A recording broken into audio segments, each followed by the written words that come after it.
มาในแนวซัมซุงเมมเบอร์เบิ้งเนาะว่าเป็นจากไหนเนาะสตั้งซื้อทริปว่าจะไหนดีวะซื้อทริปว่าซัมซุงเมมเบอร์ทริปเลยกันเนาะใส่ง่ายๆพอดีเข้าไปเห็นอยู่ในซัมซุงเมมเบอร์นะของไทม์ไลน์เนาะสปาเกตตี้ผัดขี้เมาเอาบอกนะ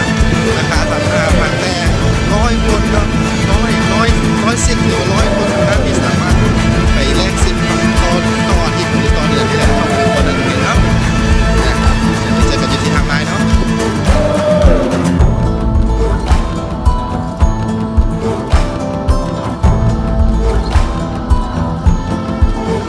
สุดท้ายก็พอแล้วนะไทม์ไลน์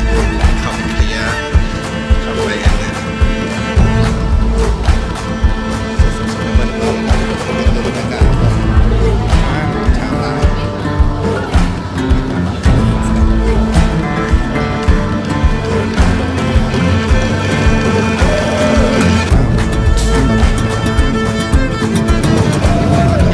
ต่อไปเนาะก็คือโมโมซาเพลุกนะ